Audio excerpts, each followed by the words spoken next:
marcar el límite, porque no sabemos cómo pueden reaccionar estas personitas. Entonces, ¿no? Y ver que después de 3 meses recién alguien se dé cuenta que no está o que algo te ha pasado. Entonces, el síndrome de Diógenes básicamente es también el 50% de estos pacientes no llegan a los 5 años con el síndrome de Diógenes. Sin embargo, también va a depender el estado de conciencia y memoria. Como les digo, hay pacientes que tienen el síndrome, por ejemplo, hoy día vi uno en el hospital. Sí, y yo cuando lo vi, ay, Dios mío, Diógenes, dije, bueno, me alegro porque sí estaba el señor bastante lúcido, aunque sí, pues, ¿no? Bastante descuidado con las marcas de suciedad en la carita y todo, pero su perrito le había mordido a alguien, el perrito que cría en la calle, y el señor no tiene nada, pero estaba muy preocupado por la persona a la que su perrito mordió, ¿no? Entonces, ven, es como que trata de salir del cuadro porque andaba atrás del señor que el perrito mordió, ¿me entienden? Es como que por fin llegó alguien a quien yo acercarme, ¿no? O quien se acerque a mí, porque obviamente no iba a tener de dónde pagar, pues, ¿no? Los gastos, vive en la calle, en un lugar así. Pero como ven, estas son las consecuencias del abandono de la adulta mayor, del que nadie habla y del que lamentablemente muy pocos conocen, ¿no? Este síndrome está a la vuelta de la esquina, como les digo, personas, espero que puedan googlearlo, ver cómo se ve, ¿no? Aparentemente. Sí, también. En realidad, mi estimada Caterine, eso es de la Asociación Médica Psiquiátrica, pero la Asociación de Geriatría no lo ve así. Por eso que no hay un consenso entre geriatras y psiquiatras, porque mientras que el psiquiatra lo quiere ver como mero coleccionismo, en la geriatría nosotros lo aplicamos como el resultado, ¿no? Es claro, es evidente que hay un trastorno de la personalidad, de la conducta, pero lo que nosotros en geriatría hacemos la reflexión, es que esto se produjo debido a una falta de interacción de esta persona, es decir, perdió el contacto, se aisló por voluntad propia o lo aislaron, lo dejaron, pero perdió esa interacción y al perder la interacción, vamos, decimos, ¿no? Así es, mi estimada Caterine, le has dado en el clavo. Es como para llenar ese vacío que en el alma le ha dejado la muerte de un familiar muy querido, el abandono de una pareja también, un divorcio, la muerte de un hijo, ¿no? Y yo sé, y siempre, como siempre digo, no hay que decir, ay, pero ¿cómo se van a volver así solo por eso? Todos somos distintos y nos afectan o nos impactan las cosas de diferente manera. ¿No? No todos tenemos la misma forma de reaccionar. Entonces, como ven, este es un síndrome que merece la pena verlo y si tienen algún caso así en la sociedad, es muy difícil rehabilitarlos, por cierto, también quisiera decirles que 5% de ellos nada más logra rehabilitarse, 3% de esos 5, perdón, 90% de esos 5 recae, ¿no? Es decir, solo uno puede mejorar, porque básicamente necesita de toda una red de apoyo y al no tener familiares es muy difícil. Básicamente los internan en las instituciones para personas mayores, ¿no? Los albergues. Bueno, aquí entonces vamos a entrar a lo que son los cuidados paliativos. Los cuidados paliativos, como les decía, han ido evolucionando desde los años 60 en Reino Unido, los años casi entrando a 70, ¿no? En lo que es Bélgica, Alemania, Rusia, etcétera, hasta llegar a nivel pues mundial en el 2002. En el 2002 es que recién la Organización Mundial de la Salud saca pues o emite una primera definición en la cual ve como un enfoque, ¿no? O sea, lo ve como que los cuidados paliativos deben ser un modo de trabajar o una forma de influir o de cómo ver, ¿no? La actividad y lo hace netamente primero en el adulto mayor, en la persona institucionalizada, es decir, hospitalizada. Sin embargo, en el año 2016 vuelven a cambiar, pues, ¿no? La definición de los cuidados paliativos y aquí ya nos hablan de lo que nosotros conocemos en la actualidad, ¿no? Ahorita en el año 2023, que es la prevención, ¿no? Y el alivio del sufrimiento a través de la detección temprana y, por supuesto, una correcta evaluación, el tratamiento del dolor y otros problemas que pueden ser físicos, psicológicos o espirituales. ¿No? Allí ya le incluyen lo espiritual, lo psicológico, puesto que en la primera definición es básicamente atender la enfermedad, pero no atender la persona, son cosas distintas. Yo puedo atender la enfermedad, es decir, tú tienes cáncer, bien, te voy a colocar ¿no? Te voy a hacer tu radioterapia, te voy a hacer tu quimioterapia, te voy a dar tu medicamento, tu vancomicina, toma droga, ya. O sea, estoy atendiendo la enfermedad, sí, pero ¿qué sucede? Que esa persona, ejemplo, si yo tengo cáncer, toco madera, si yo tengo cáncer, o sea, yo dejo de ser Brigitte, ahora me llamo cáncer, ¿no? Entonces, esa es la percepción que se tenía en los años 2000 o entrando en los años 2000, el siglo XX, que la persona ya no era, sino era la enfermedad. Hay que curar la enfermedad. Y no se daban cuenta de todo el proceso que traía consigo, de todo el dolor, no solamente físico por una enfermedad, sino también el dolor psicológico. Imagínense, en la quimioterapia pierden el cabello, ¿no? Y obviamente hay personas que lo tomarán pues olímpicamente y dirán, bueno, ya crecerá, ¿no? Pero hay personas que realmente sufren y hay personas que a veces no las mata el cáncer, las mata la depresión. Entonces, es ahí que insertan, pues, ¿no? Que se puedan dar los cambios físicos, pero también la atención psicológica y espiritual que necesita, porque ya acá los cuidados paliativos se van también a la parte de que si ya la persona deja de existir, hay que pues tratar de que se relacione con su fe. Dime, estimada Naela. Naela, creo que se levantó solo. Bien, por otra parte, la Asociación Latinoamericana de Cuidados Paliativos, ¿no? Nos dice que, el cuidado paliativo es una asistencia. Dime, estimada Naela.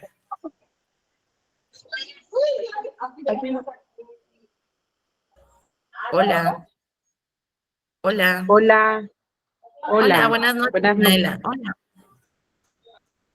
Yo tengo una pregunta. Sí, dígame. Cuando hablamos de problemas de dolor, donde puede ser físicos, psicológicos o espirituales, Ujú. nos hace referencia a qué. Mamá de Eh, cebolla.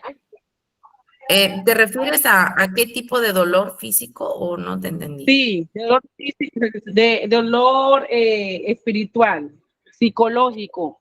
O sea, Ah, una persona una persona con cáncer puede sentir dolores, o sea, que no sean físicos, lo puede sentir psicológico, o sea, que no sienta dolor, pero dice que sí le duele, así sea que no sea cierto.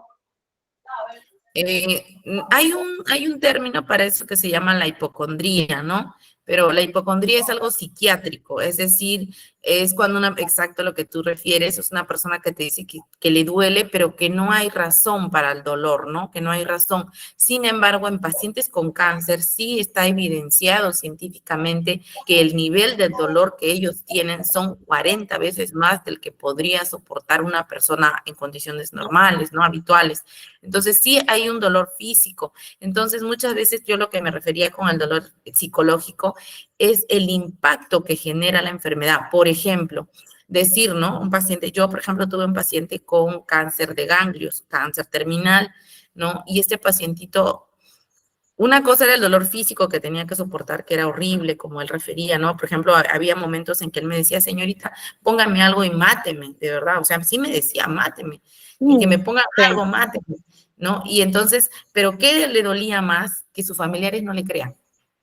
Ay, papá, no es para tanto, no creo que te duela tanto, ¿no? Entonces, el Señor me decía, al final me duele más eso, ¿no? Ese dolor psicológico, espiritual, porque se le queda en el alma lo que escucha de sus propios hijos, familiares cercanos, Sí, ¿no? Entonces, a eso me a refiero, eso voy. el impacto que genera la enfermedad a nivel físico, psicológico y espiritual. A eso voy.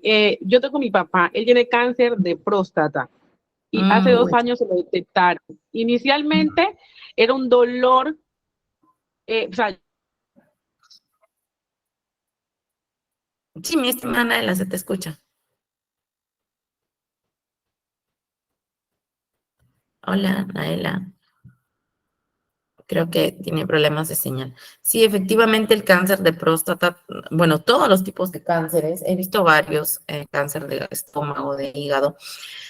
Sin embargo, por ejemplo, el cáncer de próstata también tiene un impacto en los varones, un impacto a nivel nada. psicológico, emocional, por lo mismo que los varones asocian su sistema reproductivo con la virilidad y el varón muy difícilmente, a pesar de su edad, pueda dejar ese ego, ¿no? Ese ego. Igual que la mujer le cortan la mama y se siente pues devastada porque siente que la mama es el símbolo de su femineidad, de su, ¿no? De su sexualidad como mujer, igual el varón, entonces impacta psicológicamente y a veces sí, efectivamente, lo psicológico puede exacerbar o aumentar, digamos, algunas sensaciones de dolor, de incomodidad, de que no quiero ponerme eso porque me duele, porque me aburre, porque o sea, no se dejan hacer el tratamiento, ¿no? Porque hay un impacto negativo en la parte psicológica y no se está atendiendo adecuadamente. Es por eso que cuando un paciente es diagnosticado con una enfermedad crónico, degenerativa, terminal, es importante pasar por psicología, ¿no? Porque, o psiquiatría, tal vez si es que los síntomas son ya demasiado alertadores, ¿no? Porque este paciente, lógicamente, va a sufrir un cambio físico, un cambio en su calidad, en su estilo de vida. Es decir, pasa de repente de tomar un par de pastillitas, ¿no?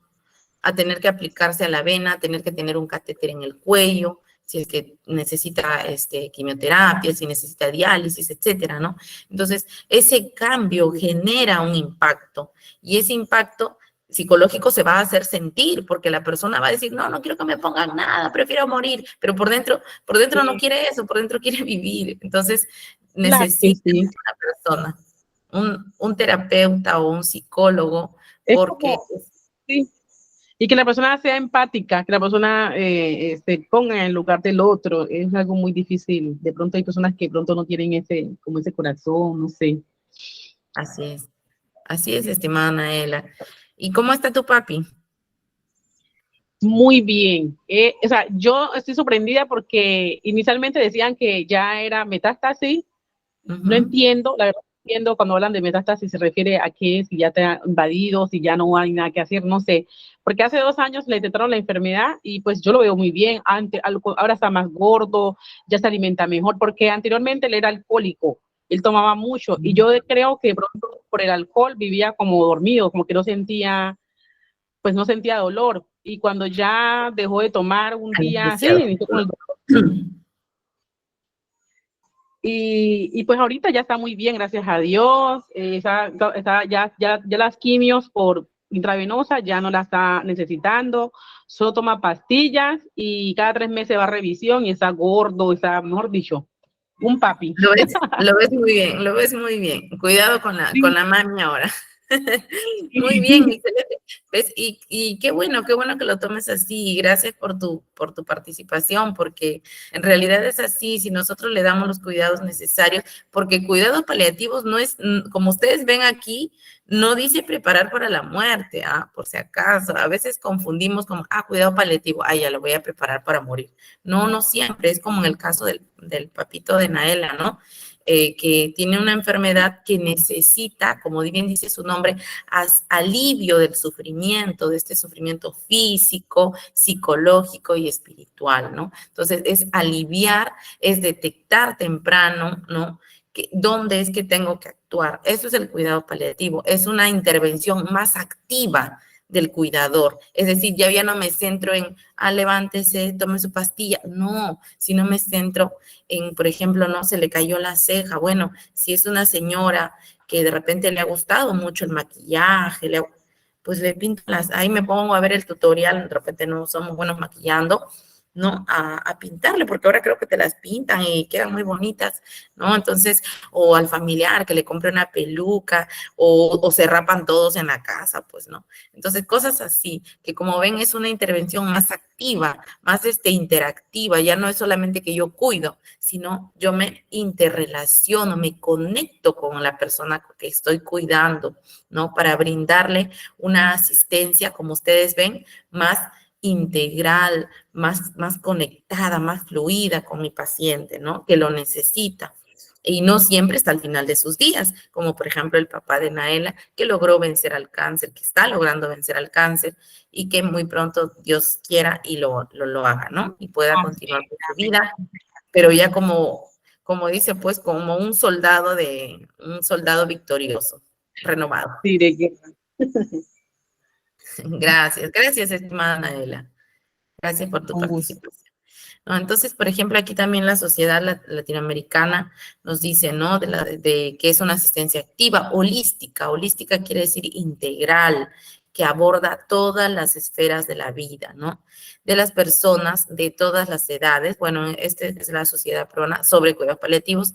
En nuestro caso nos centramos en el adulto mayor, ¿no? Con sufrimiento grave relacionado con la salud y que es debido a una enfermedad severa y que es especialmente los que tienen cerca al final de la vida, ¿no? Su objetivo es mejorar la calidad de vida de los pacientes, las familias y los cuidadores. Acá, como ven, también incluye a los cuidadores. Bien, las características que nosotros vamos a tener que ver y decir, ¿no? Estoy yo realizando un cuidado paliativo, es que vamos a proporcionar alivio del dolor y otros síntomas. Luego eso lo vamos a ver. La afirmación de la vida y la consideración de la muerte también como un proceso natural. Dice un dicho muy popular, ¿no? Espera siempre lo mejor, pero prepárate para lo peor por si fuese necesario. ¿Qué quiere decir eso? Que muchas veces hay personas que, bueno, su genética, la red de apoyo que tienen y también su propia voluntad, ¿no? Está dispuesta a luchar, a pelear esa enfermedad, el cáncer, las distrofias, las enfermedades neurodegenerativas, etcétera.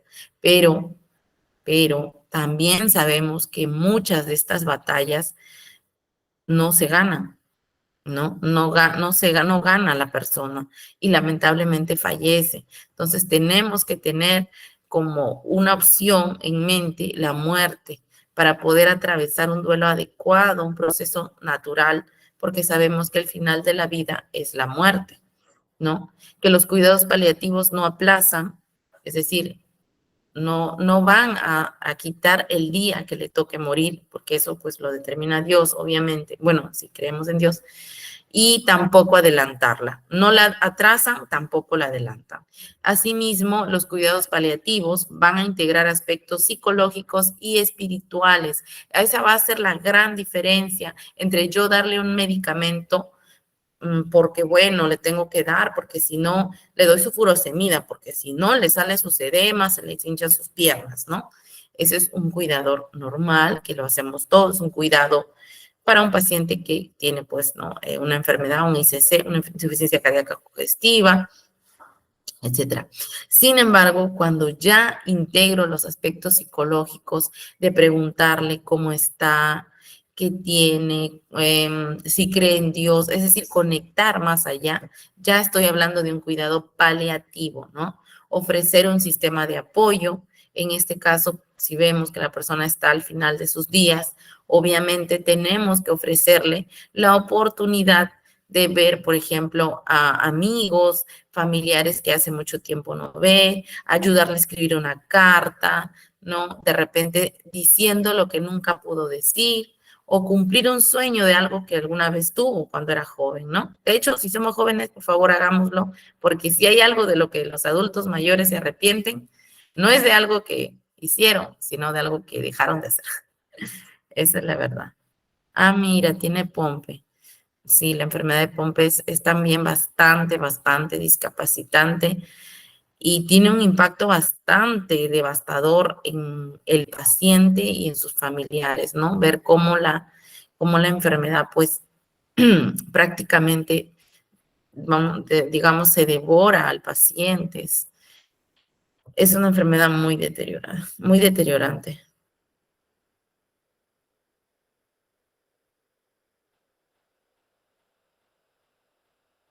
Bien, mi estimada Calipso, ¿te refieres a la faja para el cuidador? La faja por el cuidador, no tienes que usarla a las 12 horas postdata. Podrías usarla en intervalos, como por ejemplo, puedes usarla 2 horas, ¿no? En que sepas que vas a hacer bastante, pues, actividad, levantar bastante peso, y la puedes retirar por espacio de 45 minutos, 1 hora, y volver a colocártela en el caso de que ya vayas nuevamente, ¿no? Pero no se debería usar más de 6 horas de corridas, o sea, las 12 horas no. No es adecuado, cortas la circulación de la zona abdominal, ¿no? Y eso te va a traer problemas. Vamos a leer por acá. ¿Qué más nos dice? Sí, por supuesto, nuestras propias creencias también. De hecho, hay que ser, bueno, por ejemplo, yo tengo una formación un poco evangélica, no católica, no. Sin embargo, tengo bastantes pacientes católicos, tengo un ateo nada más, los demás son católicos, unos 2 o 3 israelitas, unos 10 testigos de Jehová por allí, pero no tengo ningún problema. Lo que importa, lo que es la base primordial que no debemos perder nunca es el respeto y la objetividad. La objetividad nos ayuda a tener una lógica, un encuadre, ¿no? Y no digamos, a dejarnos nublar por temas ¿cómo se llama?, de idiosincrasia, de costumbres, de creencias religiosas, porque justamente es importante, ¿no? Es importante tener, pues, un sistema de valores. En realidad, lo espiritual no solamente es que si creo en Dios, que si creo en la Virgen, que si creo no, sino también el sistema de valores con el que cuento. El enfoque multidisciplinario es justamente tener o que tenga el paciente una red de profesionales, de diversos profesionales, ¿no? Por ejemplo, como les decía anteriormente, geriatra, de cajón, de ley. Luego, la especialidad en la que se ha visto afectado. Ejemplo, tiene un cáncer de estómago, pues visitar al gastroenterólogo. Tiene una enfermedad psiquiátrica, pues va al psiquiatra, y así sucesivamente, ¿no? Por otro lado, tiene que visitar nutricionista, odontología, y de repente ustedes dirán, pero licenciada, y odontología no, si no va a tener dientes. Eso es muy importante porque se encarnan las raíces, se astillan y pueden generar muchos problemas, incluso la muerte. ¿Por qué? Porque hay algo que se llama endocarditis bacteriana, que es básicamente el endocardio, es una lámina muy delgadita que protege el corazón. Entonces, cuando un adulto mayor, una persona en realidad cualquiera, tiene una carie mal curada, un diente astillado, ¿no? Puede producir infección y viajar a través del torrente sanguíneo desde la encía hasta este endocardio, provocando una endocarditis que va a terminar en un infarto fulminante o en una septicemia, que es una infección pues generalizada, ¿no? Entonces no hay que correr riesgos y muchas veces el problema es el diente y no la enfermedad que dicen. Me ha pasado también a unos pacientes. Y bueno, también aplicar sesiones de grupo. Esto lo hacen, por ejemplo, en personas que recién acaban de enterarse de la enfermedad o que son enfermedades que no son tan discapacitantes a corto plazo, ¿no? Ejemplo, diabetes, hipertensión, hacen actividades de sesiones de grupo o de ayuda mutua, en las que realizan, pues, actividades psicológicas, físicas, psicológicas, terapia ocupacional, etcétera, ¿no? Entonces, allí también es muy bueno si es la enfermedad hasta al inicio, ¿no? Obviamente, si ya se hace más peligrosa, de repente es un poco más difícil.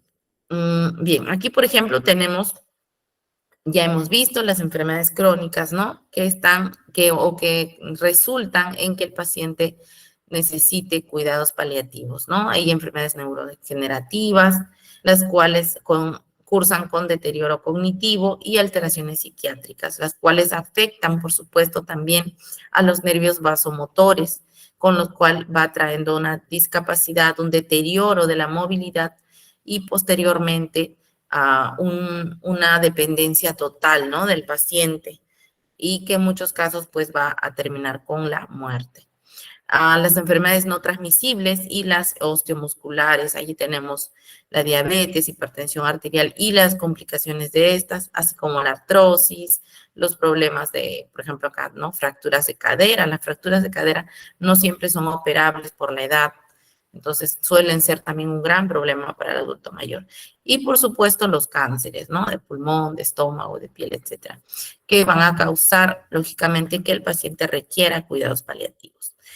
El objetivo de los cuidados paliativos básicamente es informar, comunicar a la persona, pero también brindando el apoyo emocional que necesita, ¿no?, para asegurar que el paciente que está enfermo sea escuchado y que éste pueda participar en las decisiones y obtener respuestas claras, ¿no? Es decir, muchas veces entra el familiar, quiere enterarse, ¿no?, que el papá, que la mamá tiene cáncer, por ahorrarle, dicen, digamos, el mal momento, ahorrarle ello, ¿no? Sin embargo, eso también va a estar sujeto a qué relación tiene esa persona con el paciente. Si es una relación muy estrecha y lo conoce a tal punto de creer que efectivamente si le dicen, este paciente se va a devastar y no va a querer pues continuar con el tratamiento, no va a querer salir de ese estado, tal vez lo podemos considerar porque en estos temas de cuidados paliativos no hay nada que sea pues absoluto, como todo en la vida, ¿no? Es relativo. Entonces allí puede ser, sin embargo, siempre lo mejor y lo más óptimo va a ser brindarle la información completa, veraz y lo más honesta posible. Así el paciente tenga pues no 80, 90, 100 años, es decir, decirle la verdad con palabras, por supuesto, claras, ¿no? Que pueda entender, comprender qué es lo que está pasando, porque tiene derecho, hay algo que se llama pues los principios bioéticos y uno de esos principios, de hecho el primero, es el principio de autonomía, en el cual el paciente tiene derecho a tomar la decisión y que ésta sea respetada. Es decir, la decisión de no seguir un tratamiento o la decisión de sí, efectivamente, seguir un tratamiento. Y los dos son válidos, ¿no? Muchas veces no se hace válido la decisión del paciente. El paciente no quiere continuar y lo fuerzan, ¿no? Si se lo aclaran de una forma que les digo, brindando la información, genial. Sin embargo, hay personas que tratan de presionar de una forma negativa, ¿no? Y esto obviamente no va a generar, no va a generar impacto positivo en la persona, se va a sentir atropellado, que están violando sus derechos y uno de esos derechos, pues como decíamos, es el derecho a la autonomía, a poder decidir, ¿no? Entonces es importante, ¿cómo se llama? Ayudar al paciente a conseguir esa información y a que también pueda recibirlo de una forma adecuada y darle el tiempo, porque obviamente que le den un diagnóstico de esos, no es que el paciente pues va a decir, ya, entonces genial, ¿y cuándo empezamos el tratamiento? No es así. Muchas veces se rehúsan a recibir el tratamiento, se encierran, se aíslan, ya no quieren. Sin embargo, con los días van cediendo también, ¿no? Entonces es importante tener, como dijeron bien ustedes en sus participaciones, mucha empatía, bastante comunicación, ser claros, directos, ¿no? Eso es importante para que el paciente logre mejorar su actitud frente hacia el desafío que tiene, ¿no? Porque muchas veces esto supone un gran desafío para las personas. Bien, por otra parte, también tenemos síntomas que tratar cuando nosotros pues vamos a tratar. No te preocupes, estimada Lidia. Entonces, ¿no? Cuando nosotros vamos a tratar a los pacientes adultos mayores, muchas veces nos vamos a encontrar con ciertos signos, ciertos síntomas que hay que nosotros tratar. Ejemplo, uno de ellos tenemos el dolor. El dolor es uno de los síntomas más comunes en las personas con enfermedades degenerativas, sea cáncer, sea diabetes, sea artrosis, osteoporosis, etcétera. El dolor está presente en cerca de 90% de los pacientes con enfermedades crónico-degenerativas. Entonces, debemos, ¿no?, aprender pues a manejar, a valorar primero que nada cuál es el dolor que siente o en qué nivel de dolor mi paciente está, ¿no? Hay muchas terapias que se utilizan pues fármacos, ¿no? Que son los más comunes.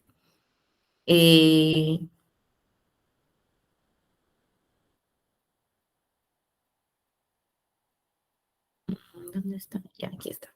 Bueno, por ejemplo, estos fármacos para el dolor se usan básicamente para aliviar el sufrimiento, ¿no? El dolor del paciente y también digamos, propiciar o permitir que siga realizando al menos algunas actividades de la vida diaria, ¿no? Que sirvan para que el paciente también se sienta mejor, no tenga sentimientos de minusvalía. Por ejemplo, esta es una escala, nosotros lo tenemos tipo reglita, que es la escala de intensidad del dolor. Se llama el EVA. El EVA es la escala visual análoga y básicamente, o sea, es tan sencilla que nosotros pues lo usamos con los pacientes, ¿no? Para que ellos puedan identificar su dolor. Es muy, como ustedes pueden ver, es bastante, digamos, bastante gráfica, ¿no? Por ejemplo, en el 0 al 1 tenemos que no hay dolor, en el 2 que es leve, hasta el 4, el 5, el 6, el 7 ya es moderado, ya tenemos en el 8 el severo y en el 9 y el 10 ya está pues, ¿no? Un tipo de dolor que ya es insoportable. En esto también es importante no automedicar al paciente. Siempre nosotros tenemos que acudir a las citas que tenga el paciente, ¿no? Por ejemplo, en pacientes oncológicos suelen usar morfina, ¿no? En los pacientes que ya están en fase terminal, ya que el dolor tiende a no ceder con ningún otro medicamento. La morfina es un medicamento opioide, es decir, es una droga, ¿no? Asimismo, se utilizan otros derivados del opioide y otros no opioides. Por ejemplo, en el dolor leve se suele usar, pues, ¿no? Paracetamol, acetaminofén. En el dolor moderado muchas veces se usa ya ketorolaco, ketoprofeno, tramadol, ¿no? Y en el dolor severo, como les decía, ya tenemos incluso propanolol, midazolam, que son también para el dolor, sin embargo, sedan al paciente, es decir, lo inducen al sueño, ¿no? Sin embargo, les insto siempre a ser muy responsables con el uso de medicamentos. Los medicamentos no siempre, pues, son inocuos, ¿no? En realidad hay que manejarlos con cuidado. De hecho, siempre tienen que ustedes, si es que ustedes como cuidadores acompañan a la cita, preguntarle al doctor, doctor, ¿y si le duele, qué le doy? Ah, ya, dele paracetamol. Doctor, ¿y si tiene un dolor muy fuerte, un dolor de 9 o 10? Porque el dolor es por escalas. Ejemplo, la gabapentina de 300 miligramos es un medicamento que usamos, en nuestros pacientes que tienen diabetes, que tienen neuropatía en general, sea diabética o no, en la neuropatía. Sin embargo, se necesita para aliviar el dolor neuropático moderado a severo por lo menos 900 miligramos al día de este medicamento, de gabapentina. Pero muchas veces hay esta incongruencia, ¿no? Que le preguntan al paciente, y lo he visto en los médicos, señora, ¿le duele? Ay, sí, doctor, me duelen mucho las manos, mis pies, siento que me queman, que me hormiguean y no puedo dormir porque si me pongo la frazada siento que me están echando algo caliente. Esos son los síntomas típicos de una neuropatía, ¿de acuerdo? Entonces se quejan. ¿Y qué le dice el doctor, perdón? Ah, ya, ¿y le duele mucho? Sí. El doctor asume que ese mucho es un 5, moderado, ¿no? y le manda la gabapentina de 300 miligramos. Viene el paciente al cabo de un mes y dice, señorita, el medicamento no me hizo nada. Y ahí le pregunto, señora, del 1 al 10, ¿cuánto tiene el dolor? Señorita, 9 o 10. Obvio que 300 miligramos no le va a hacer nada, ¿no? Entonces es importante que, porque los médicos muchas veces no tienen la culpa, sino que, y no por defenderlos, pero de verdad nosotros les hacemos atender bastantes pacientes y a veces en la apuranza no se da abasto, pues no, porque hay bastante demanda de pacientes y muy pocos médicos. Donde yo trabajo solamente hay 2 geriatras y obviamente siempre están repletos. Entonces, ahí estoy yo paso como la segunda hija, si es que no tienen con cuidador, si es que vienen con cuidador, y si vienen solos, yo como soy con el cuidador, entonces yo paso con ellos, ¿no? Para asegurarme que reciban un buen tratamiento. Esa es la idea. Y luego les explico cómo van a tomar y toda la cosa. Entonces, es importante, si van a acudir con el paciente, preguntar, doctor, ese es para el dolor leve, ¿cierto? Sí. Y si le duele muy fuerte, porque siempre hay un esquema terapéutico para los niveles del dolor, como ustedes pueden ver allí. Entonces, es importante recordarle al médico, recordarle al especialista que lo está viendo, qué hay, qué medicamento se le puede agregar si es que el dolor se torna muy, muy intenso e insoportable, ¿de acuerdo? Y si ustedes no les acompañan, si no son sus familiares, puedes decirle al familiar que lo haga. Eso le va a aliviar bastante el sufrimiento de la persona, ¿no? Siempre, o en las recetas lo ponen PRN, ¿no? Condicional, es condicional a qué, al dolor, a fiebre, etcétera, ¿no? Entonces es importante aliviar el tema del dolor con los medicamentos que mande el especialista. En todo caso, si hay un dolor que el paciente no tenía, los más inocuos, inofensivos con el paciente adulto mayor son el tramadol y el paracetamol. Si alguna vez tuvieran un paciente que tienen que darle porque, bueno, no hay de otra, pues no, estoy lejos, no puedo salir, no tengo taxi, etcétera, etcétera. Tramadol con paracetamol para los dolores osteoarticulares, de cabeza, eviten la amitriptilina, que en realidad tiene bastantes efectos adversos. No, estos 2 medicamentos los pueden ayudar, pero siempre traten de que sea con receta médica. Bien, ahora la disnea. La disnea también es otro de los síntomas. Muy bien, aquí tenemos, ¿no? El relato de nuestra estimada Lidia. Así es, cuando el dolor es muy fuerte, ¿qué gabapentina de 300? No sé nada. Sí, así es, mi estimada. El Saldiar también es un medicamento. El Saldiar me parece que, no sé si es el tramador, porque abajo, como les digo, yo no me familiarizo mucho con los nombres comerciales, pero si me dicen el de abajito, sí. Sí, porque manejamos bastantes medicamentos, ¿no? Solo que yo evito siempre, puesto que me ha pasado que a veces me dicen hasta familiares, y cuando uno tiene esto que toma, y yo digo el nombre del medicamento y ¡plac! Que se van a comprar. Y yo digo, no, bueno, yo al menos no soy de las personas que se automedica y tampoco me gusta que las personas se automediquen, de verdad. Mi mamá, por ejemplo, me dice, Brillito, tienes una gripe y ni siquiera tomas un Panadol. No le digo porque dura 15 días, soy joven, tengo una vida saludable, entonces en 20 días se va a pasar porque todavía sigo con la gripe y no tomo nada, que mi sistema inmunológico trabaje, ¿no? Entonces, pero como les digo, si es que hay que usarlos porque vemos que ya, ¿no? El dolor es insoportable, el tramadol, porque tampoco es bueno dejar al paciente con dolor, ¿no? Eso tampoco, jamás. Tableta, una, más,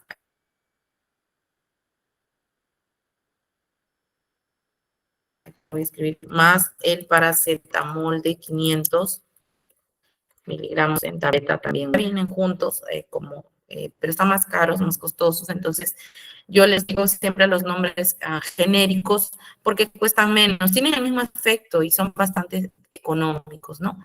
Y pueden ayudar pues a hacer frente.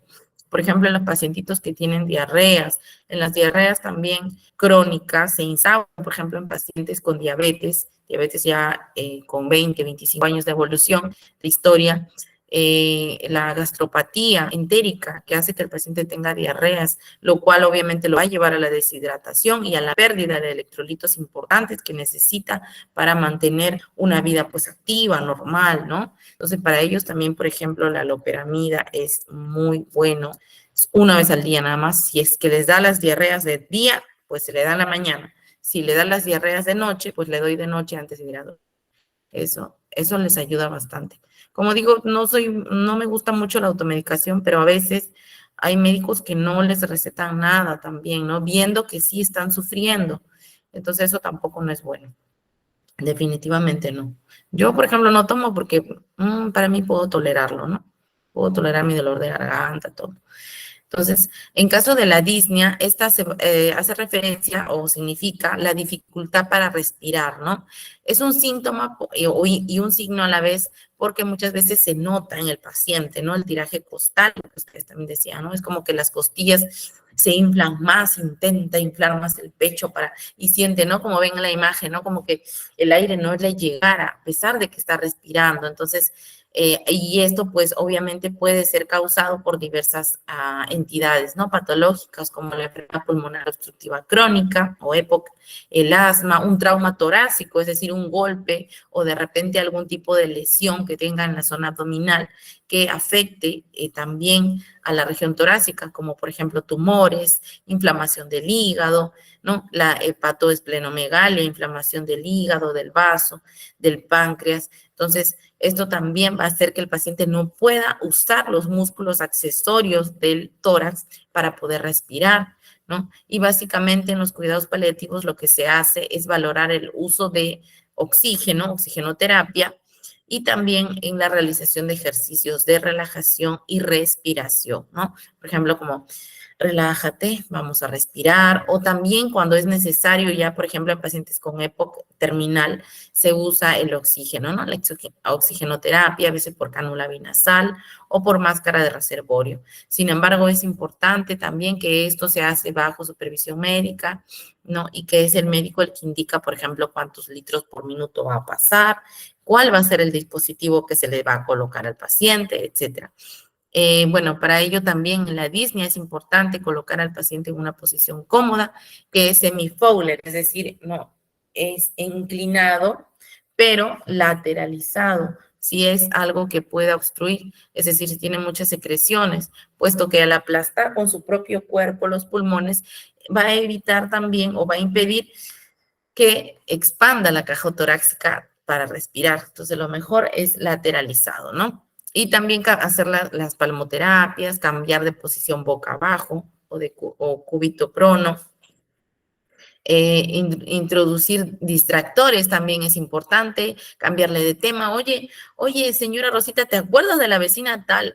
No te cuento, y con todo y gestos y que el paciente te preste atención, la presencia de una compañía, yo lo que les decía la semana pasada, el martes, ¿se recuerdan? No lloremos con un paciente. Hay historias muy tristes, historias muy desgarradoras que nos van a contar. Sin embargo, como ven, usted ahí dice, ¿no? Presencia de una compañía tranquilizadora. Si la compañía dice, ay, Dios mío, no puede respirar, ¿qué hacemos? Ya, 2 con disnea. No, ahora no es uno, ahora 2 pacientes.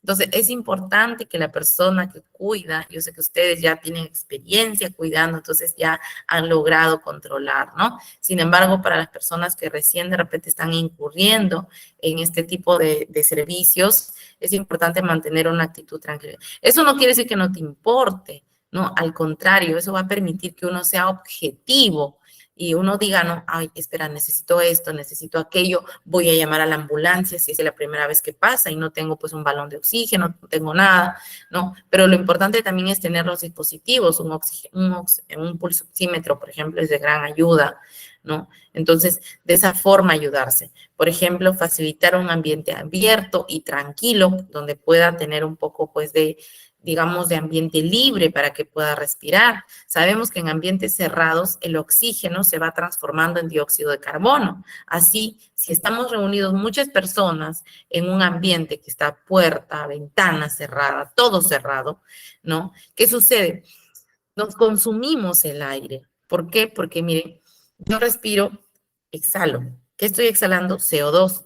la otra persona está respirando O2, exhala CO2, inhala, ¿no? Y así. ¿Y qué quiere decir esto? Pues básicamente que en un par de horas, o digamos, claro, un par de horas, 6 a 8 horas, este ambiente va a estar lleno de CO2, a menos que el ambiente sea, pues, de repente con ventanas abiertas, o ponerle cortinas, si es que hay mucho, pues, correntadas de aire, o colocar su cama del paciente o su silla en un lugar donde no dé la correntada de forma directa, ¿no? Pero que si haya ventilación, iluminación es importante, porque hay a veces esporas, alérgenos que están en el ambiente y que no se van a ir hasta que no sientan los rayos de la luz del día. En este caso, los hongos y las bacterias son bastante susceptibles a la luz del sol, ¿no? Reforzar el entrenamiento muscular es muy importante, ¿no? Los masajes, el estiramiento. Los masajes va a depender mucho de la enfermedad que tenga el paciente. Los masajes, de hecho, tienen que ser por personas que sepan. Ejemplo, los masajes en la espalda nunca se hacen hacia arriba, se hacen hacia abajo, siguiendo la médula espinal. Arriba, siempre y cuando hagamos en forma circular, solo con los deditos pulgares, ¿no? Y ya solamente más haciendo menos presión, porque lo que estamos haciendo es solamente estimular la zona muscular, pero cuando nosotros hacemos hacia abajo podemos hacer un poco de presión para poder llegar a los nervios periféricos de nuestra columna vertebral, que son básicamente los que estimulan e inervan todo el cuerpo. Entonces hay que aprender también que es el posicionamiento de nuestras manos. Podemos hacerlo más profundo o superficial, dependiendo del paciente y dependiendo de lo que yo quiero lograr, ¿no? Por ejemplo, la palmoterapia, pequeñas palmaditas en la espalda, en la zona, en la región torácica, a la altura de los pulmones, de arriba hacia abajo y de hacia abajo de la base, como si estuviéramos haciendo que va a expectorar, ¿no? Entonces, eso es importante también, la forma en que nosotros lo realizamos. Limitar el número de personas en una habitación, por lo que les decía, ¿no? Nos gastamos el oxígeno. Las corrientes de aire hacia la cara, eso no debe ser ni mediante ventiladores, ¿no? Tenemos que cuidar bastante esa parte.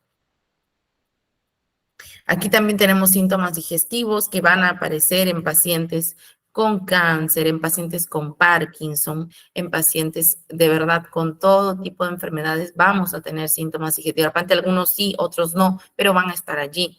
Y otra también es por la misma edad, ¿no? Porque, por ejemplo, la disfagia, ¿no? Y ahí vamos a ver.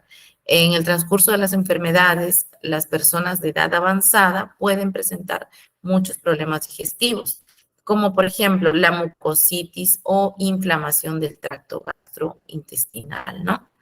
En este caso son procesos de higiene, de muy buena higiene, y también analgésicos, ¿no? Que les van a dar en este caso el gastroenterólogo o un geriatra también, puesto que esta inflamación también va a ser producida o exacerbada, aumentada esto por los medicamentos, como por ejemplo los AINES.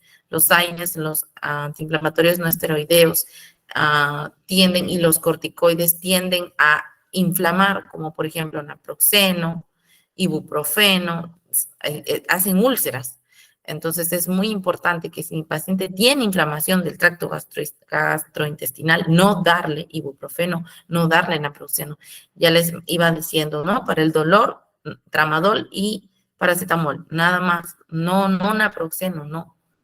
Causa úlcera gástrica, sangrante, sangrado activo, una hemorragia, vamos a tener una hemorragia digestiva alta, ¿no? Los vómitos con sangre. También tenemos la candidiasis oral, como les decía, muchas veces cuando decimos tratamiento, cuidado paliativo, nos olvidamos del odontólogo, ¿no? Ya peor, si no lo avisábamos, digamos, cuando el paciente, nuestro familiar estaba sano, ya peor, ya no lo avisamos nunca, ¿no?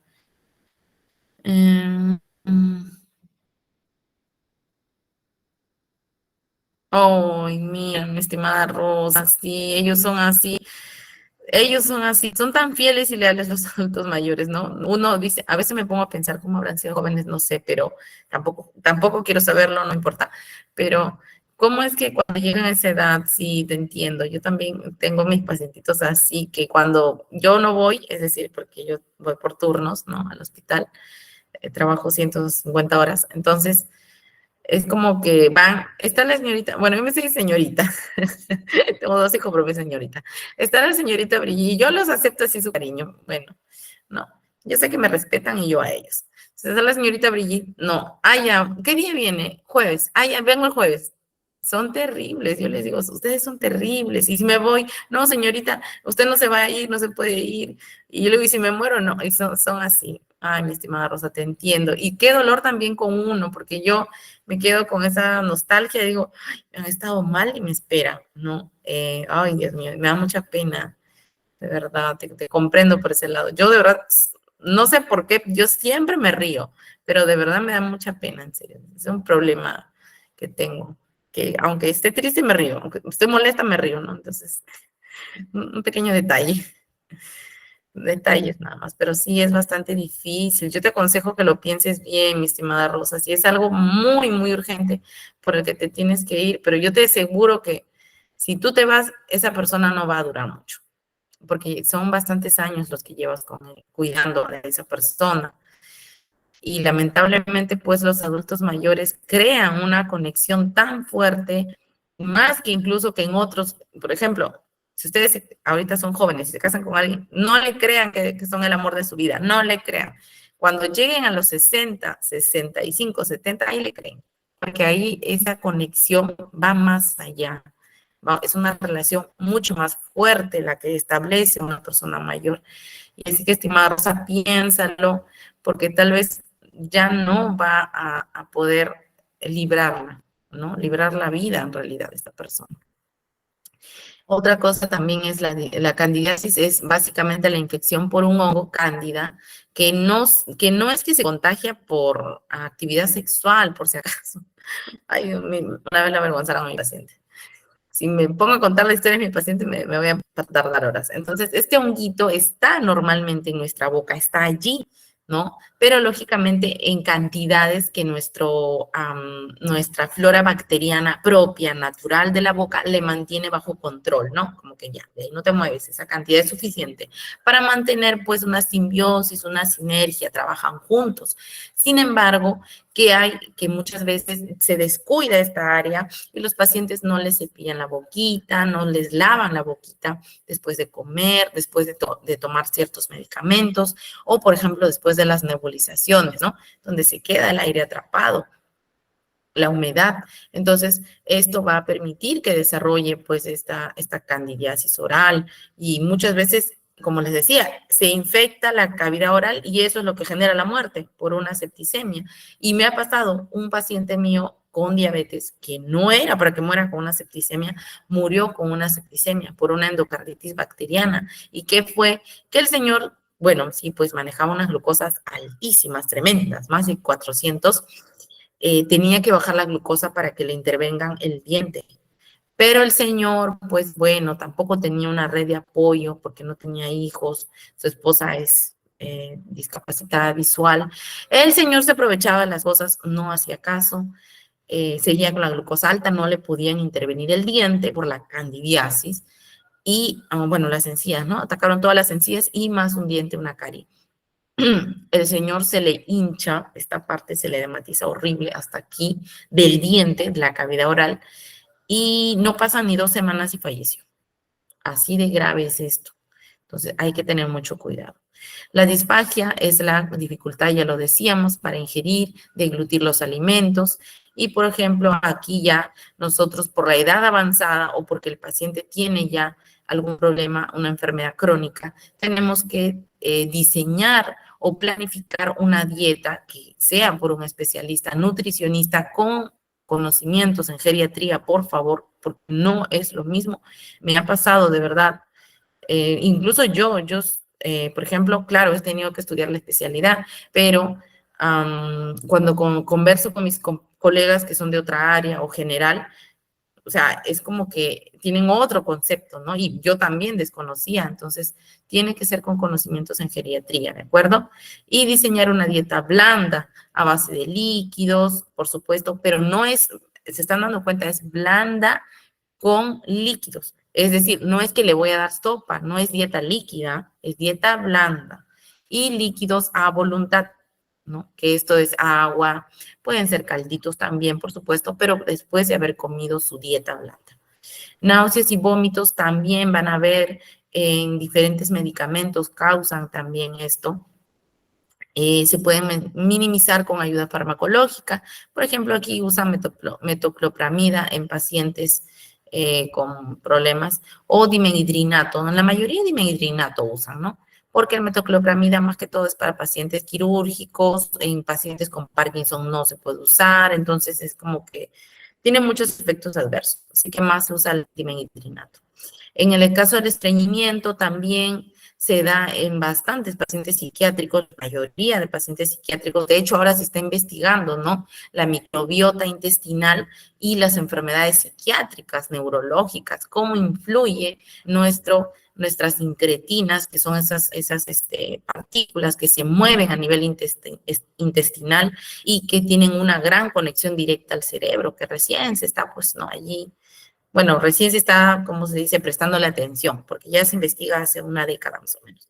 Entonces, en el estreñimiento también, por ejemplo, se usa lactulosa, que es un laxante, o también las medidas dietéticas, ¿no? La dieta blanda, abundante líquido, posición correcta para la defecación, porque, por ejemplo, si tenemos un paciente así postrado, entonces es difícil. Lo mejor es que el paciente le doblemos las rodillas, jalemos los brazos y el paciente esté en esta posición para asegurar una evacuación más completa, ¿no? De los restos fecales. Luego tenemos la diarrea, que también, como les decía, en el caso de los pacientes con gastropatía entérica, en caso de la diabetes, van a tener diarreas. Las quimioterapias también en algún tipo de cánceres causa diarreas, náuseas, vómitos, que deben ser tratados, ¿no? Por ejemplo, para la diarrea, loperamida, aquí están, ¿ven? La loperamida, y la administración de líquidos para evitar la deshidratación. Si el paciente no es diabético, se puede usar los venden, ¿no? Los líquidos de rehidratación oral. No bebida rehidratante, no es lo mismo, por si acaso. Eso, ¿verdad? Me había olvidado. No es lo mismo un Gatorade y un Esporade, no es lo mismo que que la bebida con electrolitos, ¿de acuerdo? Por más que el Gatorade diga ahora con electrolitos, no, porque sigue teniendo un nivel de azúcar altísimo, entonces no es adecuado. La citis maligna, la citis básicamente es la colección de líquidos extracelulares a nivel del abdomen, pacientes que parecen que estuvieran gestando. Esto se da mucho en pacientes con problemas de, digamos, órganos del área abdominal, ¿no? Pancreatitis, cáncer de páncreas, cáncer de estómago, cáncer de hígado, hipertensión portal, que es la vena que pasa a través del sistema digestivo, ¿no? De la pared abdominal. Entonces, esta ascitis obviamente va a impedir, pues, que el paciente tenga una actividad de vida diaria normal, puesto que se ha inflamado toda la zona abdominal. Se utilizan fármacos para reducir el volumen de líquidos, sin embargo, yo les diría que muy poco funcionan en realidad, ¿no? Más que todo aquí sí es bastante calidad de vida. Aquí, por ejemplo, tenemos otros síntomas que son los síntomas neuropsiquiátricos. En los pacientes con, al final de la vida, que tienen, pues, no una enfermedad terminal o enfermedades crónico-degenerativas en fases terminales, ¿no? Pueden llegar a padecer o tener, por ejemplo, problemas en el estado de conciencia, es decir, en la capacidad de razonar, de conversar, de concentrarse en lo que está haciendo o en lo que va a decir o en lo que le estamos contando, ¿no? A veces le estamos contando algo, como por ejemplo, ay, ¿sabes qué, mamita? Bueno, yo les solía decir mamita a mis abuelitas, ¿sabes qué, mamita? Me fui de paseo y te cuento que en mi paseo vi un ave enorme que era un cóndor, pero estaba disecado, ¿no? Y la mamita de pronto, ay, ya, ¿y me vas a llevar al restaurante? O otra cosa, ay, no sé si lavé los platos. O sea, no se concentra, no hay coherencia en el momento de entablar la conversación, ¿no? En este cuidado también se atienden problemas relacionados con la depresión, el insomnio, la ansiedad y por supuesto el delirium. El delirium es un estado confusional agudo y generalmente es un signo premorte. Es decir, el delirium está asociado con la muerte inminente, ¿no? Que ya el paciente pues está cerca a la muerte. En caso de los síntomas dermatológicos, vamos a tener que los más comunes, pues, van a ser las crónicas, en este caso, las lesiones por presión, ¿no? Que son estas heridas que aparecen en zonas húmedas, ya las hemos visto. En los cuidados paliativos se trata de prevenir, ¿no? Es decir, porque la idea es, claro, sabemos que de repente ya tienen un diagnóstico en el cual van a fallecer dentro de poco. Sin embargo, esto no quiere decir que nosotros vamos a dejar de hacer los cambios posturales a fin de evitar estas lesiones por presión, estas llagas, ¿no? Entonces es importante recordarles la sesión que vimos, ¿no? Acerca de la hidratación, la alimentación, que son importantes, y el cambio postural, por supuesto, para el paciente, evitar estos síntomas dermatológicos que, por supuesto, aunque el paciente pueda parecer que está postrado y no siente nada, yo les aseguro que sí, ¿no? Hay mucha evidencia científica que así lo demuestra. E incluso, como bien decían, yo, por ejemplo, les contaré, yo tengo, bueno, voy a una iglesia, ¿no? Evangélica, y no, yo no tengo por qué no creerle ¿no? al hermano, pero si ustedes ya lo creen o no, pero también me ha pasado en el hospital. Yo les conté, creo, alguna vez que había trabajado en el área de UCI. Bueno, trabajé un par de meses, unos 3 meses en el área de UCI. Yo me considero una persona que soy bastante, me gusta mucho lo espiritual, lo psicológico, yo lo auno bastante. Y había un paciente que estaba postrado, no era adulto mayor, tenía 50 y tantos años. Tenía una niña, porque se había vuelto a casar, tenía una niña de 10 o 12 años por ahí, y este paciente, su esposa, cada vez que yo le daba, ellos no pueden entrar los familiares al área de UCI, pero cada vez que yo le daba habían cosas que tenía que comprar particular, porque el paciente tenía CIS. Entonces, cuando la señora me traía las cosas, dentro de la bolsa, ella tenía una carta de amor, ¿no? Entonces, no me decía nada, no me decía léala, nada, nada. Yo la encontraba en la bolsa, metida. Entonces, cuando encontraba esta carta, yo bueno, me hacía a un ladito, jalaba una sillita a mi paciente que estaba pues intubado, estaba con COVID, allí intubado totalmente, inconsciente, sedado y con el ventilador allí y la cara pues hinchada, hematizado, horrible. Entonces estaba así el señor, ¿no? Y entonces yo le leía, ¿no? Señor tal, su nombre obviamente, ¿no? Porque sigue siendo tal, no es el señor de la cama, no es el señor de la cama 2, ¿no? Ay, el paciente con COVID, claro, y como digo, ya el paciente con cáncer, el paciente con diabetes, ya el nombre ya no, tenía nombre, ¿no? No, no es, para mí no es así.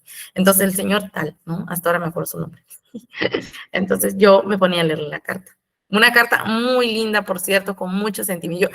Y yo la leía con tanto sentimiento porque a mí siempre pues he tenido esto de la oratoria. Y mis compañeras, ¿no? Porque éramos 3 enfermeras y 4 personal técnico, llorando. Llorando. Porque de verdad no, bueno, yo no, como digo, yo no lloro. Puede ser muy triste, pero yo no lloro. Soy el soporte, considero, de la persona a la que yo estoy cuidando. Entonces, le leía y decía tanto amor, tanto. Entonces, yo me voy de UCI, ¿no? Me pasan a otra área, pero yo, soy también igualita, que me encariño con los pacientes. Ay, Dios santo. Algún día me quitarán eso. Entonces, regreso y le pregunto a una amiguita de allí que sigue ahí, entonces, porque tenía su especialidad, yo ya tenía la especialidad en geriatría y me pasan a geriatría, ¿no? Entonces, salgo de UCI. Amiga, ¿sabes qué? Sí, el paciente tal, sí, ahí está mejor, así, ¿tú crees que lo puede visitar? Y estaba con uniforme, me puse todo, pues, ¿no? Sí, me dice. Yo dije, no se va a acordar de mí, porque no estaba, como les digo, sedado, prácticamente muerto. Entonces, voy al paciente y me reconoce. Yo siempre me presentaba. Buenas noches, mis cambios de turno, ¿no? Buenos días, señor tal, ¿qué tal? ¿Cómo está? Yo soy Brillido y ya lo voy a atender. Y yo digo, mi voz chillona, mi voz de pito, ¿no? ¿Qué tal? Le saludo, ¿no? Señor, buenas tardes, ¿cómo está? Usted, usted, su voz, usted es Brigitte, me dice, y yo le quedo mirando, sí, le digo, y me dice, sí, yo le escuchaba, no le entendía muy bien, me dice, no le entendía muy bien, pero yo escuchaba que usted me decía, ten fuerza, y usted me leía, me decía algo que me estaban esperando en mi casa, que yo tenía mucho amor, que me den y para dar, que sea fuerte. Ay, no, de verdad, yo quería llorar, pero no, dije no, porque yo soy de soporte, no lloro, ¿no? Entonces, pero ven, o sea, sí sienten, escuchan, igual un pacientito de 90 años, un abuelito, igualito. Entonces, es así, de verdad, esas experiencias nos enriquecen, nos hacen más humanos, que es lo que hemos perdido, porque ahora grandes profesionales hay muchos, pero el valor humano es lo que se está perdiendo, definitivamente, y es algo que tenemos que rescatar, ¿de acuerdo? Y que lo pueden hacer desde las plataformas donde estén ustedes, desde la casa de reposo, desde la casa del familiar que cuidan, desde el edificio donde cuidan, háganlo, saludemos con una sonrisa, siempre el mundo todavía no se ha acabado, a pesar de los muchos problemas que podamos tener, ¿no? Una sonrisa, un saludo, hola, ¿qué tal? Siempre va a alegrar el día de alguien, hasta el nuestro, porque como que nos grabamos que estamos bien, a pesar que no hay plata para comprar, ¿no? Etcétera. Los sistemas urinarios también van a verse afectados, el sistema urinario, ¿no? En este caso va a haber incontinencia o retención urinaria también, el edema a nivel vesical se hace como un globo, ¿no? Este globito se llama tenesmo, es ese dolor que no pueden miccionar. Esto también se va a tratar con fármacos, ¿no? Pero lógicamente, por favor, eso sí, estos fármacos son bien, bastante específicos, hay que tratarlos con mucho cuidado, traten de no comentar los nombres de los fármacos que usan sus pacientes con otros. Ahí acá no está el video, vamos a ver, después voy a pronunciar este video, porque a veces, como les digo, el familiar escucha, sus familiares usted escuchan y le puede hacer mal, y se van corriendo a comprar todavía, son terribles. Ya esa mala experiencia ya la tengo. Luego, no, pero tú dijiste, yo dije en pacientes que tengan tal cosa, no en personas como usted, de ejemplo, ¿no? Al tío, a la tía, al primo. Y, ya, son terribles, ¿no? Digo. Bien, entonces es importante también aprender a comunicar las malas noticias, ¿no? En este caso, de repente les va a tocar a ustedes como cuidadores decir una mala noticia a una persona. Es importante preparar el contexto físico más adecuado, es decir, un lugar de repente que no haya mucho ruido, que pueda, hoy, ¿no? Exaltar a la persona que va a recibir esta mala noticia, averiguar cuánto sabe el paciente de su diagnóstico, cuánto sabe, por ejemplo, a veces los familiares no le dicen al paciente, le dicen a ustedes como cuidadores, ¿no? A fin de que ustedes se lo digan al paciente. Entonces, es importante que sepan cómo decirle, ¿no? Encontrar lo que el paciente quiere saber. No hay que decirle todo, solo lo que quiere saber. Cuarta etapa, compartir esa información que hemos detectado, ¿no? Ya, por ejemplo, quiere saber qué efectos adversos tiene el medicamento, pues le doy los efectos adversos que más me convenga decirle, porque igual estoy informando, pero yo no le digo más, ¿no? O sea, no le digo otras cosas que no ha preguntado. Responder a los sentimientos del paciente. Y eso siempre, ¿no? Como les decía también al inicio de esta sesión, no hay que minimizar los sentimientos de los demás. Si la persona dice que le duele, pues le duele, es su cuerpo, ¿no? No es el nuestro. Yo, por ejemplo, allí siempre digo, yo cambio de tema, ¿no? Tengo algunos familiares que yo considero son hipocondríacos, y yo no les digo, ay, qué barbaridad, ¿cómo te va a doler? No, trato como que de hablarles de otra cosa. Y de verdad, era hipocondría, porque conversándoles se les olvida. Entonces, traten de usar eso, de repente les vale, les sirve. Pero sí, cosas como divertidas, cosas como un chisme, por ejemplo, un chisme cualquiera, ¿no? Pero que no sea un chisme que vaya a afectar a alguien, ¿ah? Un chisme bonachón, digamos, un chisme blanco, le digo yo, porque les fastidio a mis familiares, ¿no? Yo les digo, tía, te cuento que vi a la señora tal, y ellas, ¿qué señora? Pero ni siquiera les llego a decir qué señora porque es falso, ¿no? Pero les cambio y ellos se olvidan. Y así se les pasó el dolor. Hay que buscar formas, ¿no? Planificar y seguir el proceso. Si es un dolor real, es un dolor orgánico, ¿no? Actuar, obviamente, con las estrategias establecidas con respecto al dolor. Asimismo, también quiero hacerles partícipes que existe la ley del adulto mayor, la ley de la persona adulto mayor, ¿no? En este caso tenemos la 3490, en la cual también hay deberes de los integrantes del grupo familiar, que es importante que también con ustedes como cuidadores lo sepan, porque a veces los familiares también quieren hacerse como que de la vista gorda, ¿no? Y ahí como que ya tú lo cuidas y chao, ¿no? Y los adultos mayores tienen que saber cuáles son sus deberes, sus derechos. Entonces aquí les he puesto una imagen, esa es la ley, y allí está todo lo que ellos pues necesitan saber. Y yo siempre, de hecho, empiezo todos los inicios de talleres, de cualquier taller que vaya a ser de autocuidado, de lo que sea. Inicio con los deberes y derechos del adulto mayor, porque a veces ellos desconocen, ¿no? Entonces, hay un área incluso en cada poder judicial de cada lugar que se dedica a la atención de este grupo vulnerable, ¿no? Y que la atención es completamente gratuita. En este caso lo has resaltado en rojo, ¿no? Visitar y acompañar a la persona adulta mayor, integrante de la familia, es muy importante porque es un deber del integrante del grupo familiar establecido en la ley, ¿no? Denunciar ante las instancias cuando hay, pues, discriminación, violencia, y por supuesto que los integrantes del grupo familiar cumplan con sus deberes fundamentales para con la persona adulta mayor. Porque pueden ser denunciados conforme a las normas civiles y penales. Así que ya sabemos ahí, la 7.4, familiares que se desentiendan, ahí el peso de la ley. Luego vamos a tener, un ratito, espérenme que me voy a conectar. Pensé que estaba encargado, pero no está conectado. Licencia.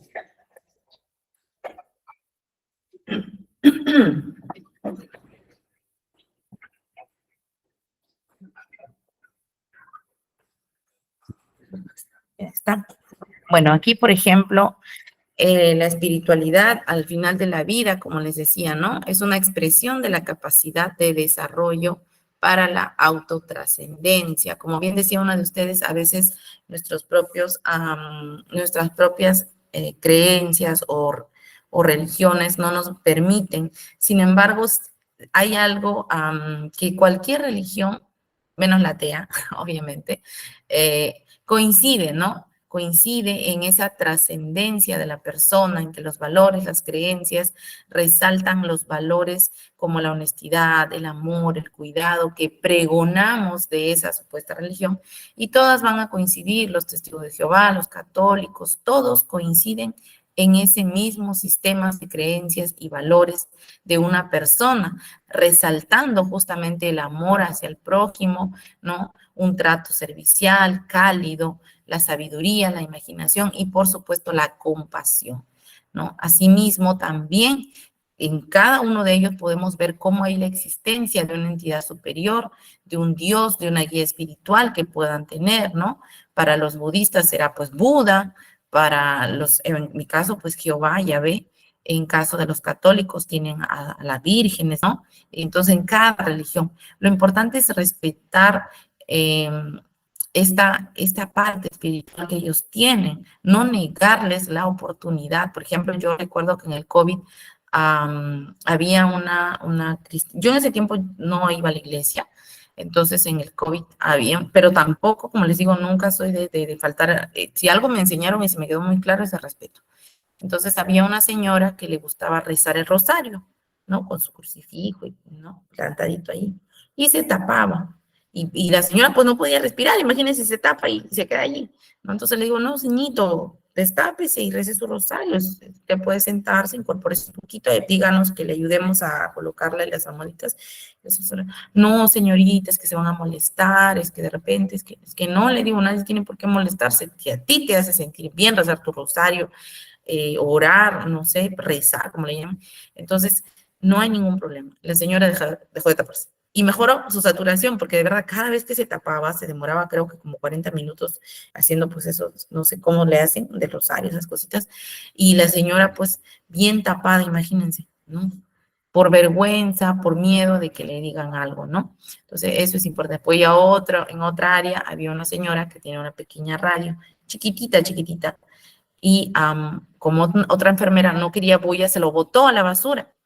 Entonces, ¿por qué? Porque dice que le molestaba la música y la ponía tan bajo volumen, de verdad, le ponía un bajito volumen así chiquitito. Y es más, muchos otros pacientes que no tenían acceso a un celular, una radio, le decían, alza tu volumen, aunque sea para tener en qué distraerme, ¿no? Y obviamente ella era evangélica, eran alabanzas cristianas, que no le hacen mal a nadie, a mí no me hace mal, digo, no me están golpeando, no me están agrediendo, respeto, y lo ponía bien bajito. Y viene la colega ¡plá!, a la basura, ¿no? Entonces eso no es adecuado. Es importante conservar el respeto a la espiritualidad y las creencias religiosas de todas las personas, ¿no? Asimismo, hay un equilibrio fluido y dinámico que crea un vínculo entre el espíritu y el cuerpo, ¿no? Y yo sé que hay muchos de repente podrán decir, no, pero licenciada, yo no creo en nadie, o yo solamente creo en Dios, y nada más. Pero ya hay un vínculo entre algo que no puedes ver, porque es una entidad. Así es, estimada Rosa, la libertad religiosa hay que respetarla, las creencias que cada uno pueda tener, ¿no? Sí, así es. Sí, de verdad le botaron la radio a esta adultita mayor. A mí de verdad me dio mucha pena. Rescaté la radio del basurero. Postdata. Aunque me gané una enemiga, porque mi colega de ahí no me saluda. Pero bueno, yo sí le saludo. Algún día me saludará. Ya cuando quiera. Ahí le dejo. Bueno, entonces, ¿no? Se crea un vínculo en lo espiritual porque creemos en algo que no vemos, ¿no? Porque si bien la Virgen, en el caso de los católicos, lo pueden ver, ¿no? ¿Cómo se le dice? Ay, no sé cómo se le, la imagen, ¿no? Pues, pero saben ellos que no está allí, que es simplemente una representación gráfica, digamos, de esa fe que ellos le tienen, ¿no? De esa fe inexplicable, de ese amor inexplicable que le tienen. Entonces, obviamente, no podemos negar que lo espiritual tiene una trascendencia, tiene una importancia relevante, ¿no? En la vida de una persona y más aún al final de sus días. Yo tengo muchos pacientes los pacientes que les digo que ya estaban por, ¿no? Partir, pues, eh, ellos se aferraron bastante al área espiritual. Morir debería ser una experiencia tan natural como el nacimiento. Sin embargo, cuando esta va acompañada de sufrimiento, como en el caso de pacientes con enfermedades crónicas o terminales, se vuelve una situación de crisis. Por supuesto, en realidad es cierto que nadie está preparado para la muerte, ¿no? Sin embargo, por ejemplo, acá tenemos la espiritualidad, ¿no? Requiere que el cuidador posea las siguientes competencias para ayudar en este proceso difícil que, como digo, puede resultar ganador la persona vencer a la enfermedad o también no, ¿no? Entonces, conciencia del paciente, es decir, ¿qué significa para mí ese paciente? ¿Significa solamente mi fuente de que me pagan el dinero? ¿O significa que es mi papá el que me va a heredar algo? ¿O que es mi tío el que me va a heredar una fortuna que tiene, una tierra que tiene? Entonces, ¿cuál es mi conciencia? Para mí, ¿qué es ese paciente? ¿Qué significa? ¿No? Yo, por ejemplo, cuando a veces me dicen, pero tú no lloras nunca, no es cierto. Entonces, es básicamente que en realidad es que el paciente sí es importante, pero es importante tener pues al, a los, ya, me distraje con algo. Es importante tener presente qué significa el paciente para mí. La conectividad para apreciar las relaciones con el paciente, cómo yo me apego, cómo me conecto con mi paciente, la criticidad que implica pruebas positivas de las diferencias. Eso quiere decir, la criticidad quiere decir básicamente el criticar lo que estoy haciendo, pero no de una forma autodestructiva, sino de una forma productiva. ¿Qué puedo hacer para mejorar? No hay una buena relación con mi paciente, no le hablo mucho o él no habla mucho, tal vez hay algo que no está funcionando. ¿Qué se puede hacer? El compromiso con el paciente, con el propósito que hay y con ese proyecto, que el paciente sea un proyecto. No, decimos, no, mi paciente es mi proyecto y conmigo, no comía, conmigo va a comer. así, ¿no? O sea, me planto ese proyecto, ese propósito. Y si, por ejemplo, dicen, no, es que ya está al final de sus días, pues mi proyecto que muera lo más feliz que pueda, ¿no? Así, el proyecto no siempre va a ser en positivo, a veces también es en negativo, pero de lo negativo también hay que sacarle algo bueno, hay que sacarle el jugo. La comunicación y el compromiso que tiene que tener el cuidador para prever un contexto de cuidado que tenga pues confianza, ¿no? El paciente, el carácter para empatizar, como yo siempre les digo, no quiere decir que le vamos a hacer todo lo que nos digan y de repente si son a veces un poco berrinchuditos, majaderos, ahí le vamos a soportar porque estamos trabajando. No, establezcan límites, ¿no? Límites entre la persona y ustedes con mucho respeto, con mucha preparación, con mucho tino, pero establezcan sus límites. Carácter para empatizar las cualidades que fortalezcan la espiritualidad, ¿no? Con acción responsable, el liderazgo, la creatividad para tomar medidas que ayudan a los pacientes a sentirse reconocidos y valorados. Muy bien. Por eso es que abarca tanto, ¿no? Bueno, en el duelo también es un proceso de transformación. Hay una autora, a mí me encanta porque ella habla sobre todo lo que es el proceso de la muerte, del duelo, ¿no? De cómo es el final de la vida, gracias a que ella hizo investigaciones cualitativas, es decir, investigó la vida de cerca de los pacientes que estaban por morir. Ella es una médico psiquiatra, ¿no? Bueno, era Elizabeth Kubler-Ross, que básicamente nos hace comprender cómo es la experiencia de la muerte, ¿no? Y que básicamente ella le pone que es el inicio de otra existencia. Bueno, yo, por ejemplo, no creo en la reencarnación, esas cosas, personalmente. Si alguien lo cree, se lo respeto. Pero yo lo que sí puedo entender es que es otra existencia, puesto que el familiar que queda tiene que iniciar una transformación en el sentido de que si vi algo negativo, porque el que siembra cosecha es lo que va a cosechar, en mi familiar que partió, por ejemplo, murió de diabetes, pues ojo, ojo, ojo, tengo otra existencia, transformación, murió de diabetes, mi mamá, mi papá, ahí hay algo que me tengo que cuidar más, el doble, eso es la otra existencia para quien queda en vida, ¿no? Para quien cuidó también, por supuesto. Digan que no aprenden de sus pacientes adultos mayores. Sé que han aprendido bastante con ellos, ¿no? De la vida, de todo, en realidad, de los negocios, del emprendimiento, ellos, ¿no? Lo han hecho todo. Entonces, aquí, por ejemplo, en las etapas del duelo siempre vamos a encontrar el primero la negación, el rechazo, luego la ira, la depresión, ¿no? Rendirse y asumir que estamos así sumidos, valga la redundancia, en la tristeza.